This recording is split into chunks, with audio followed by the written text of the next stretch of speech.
Hello, my name is Rick Roberts. I'm the pastor at St. John's Lutheran Church in Nashville, Tennessee. I'm going to speak about the story of Abraham being asked by God to kill his son Isaac. Many people believe the story of God asking Abraham to sacrifice his son on Mount Moriah in Genesis chapter 22 is a very unsettling story about God. Why would God ask Abraham to sacrifice his long-awaited beloved son, the son God promised him years earlier to be his heir, so Abraham could fulfill God's promise to be the father of many nations? Yes, it does sound unsettling.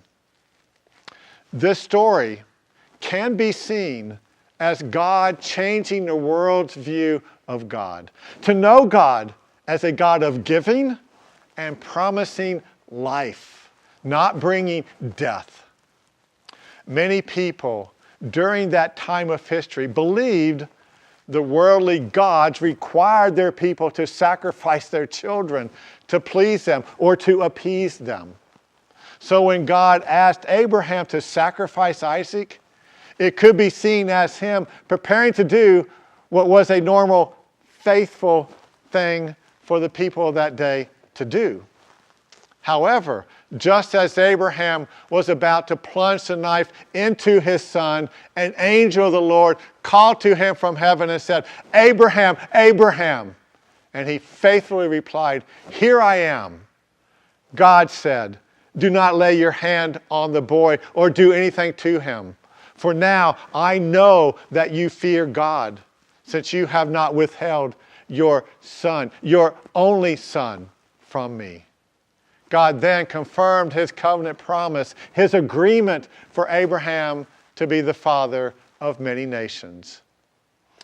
I believe we see the image of God's nature of life-giving love for the world in this story when God so urgently called out, "Abraham, Abraham, don't do it." To give this story that understanding of God. Mount Moriah, where this story occurred, is where the Temple Mount of Jerusalem would be constructed a few thousand years later. On that same mountain, there would be another sacrifice of a long-awaited, beloved son named Jesus. At that sacrifice, there was no angel or God himself calling out, "Don't do it." Through that sacrifice, the world was given the gift of God's life-giving, all-inclusive love. That is God's love and faithfulness for you, for all people. And as we proudly say at St. John's, all means all. For God so loved the world. That is the God we believe in at St. John's. You are invited to join us as we partner with God to help the world know and live God's all-inclusive, life-giving love. We are located at 3259 McGavick Pike in Nashville. Please visit our website at www.stjohnsnashville.org for our worship times. Come join us. All are welcome.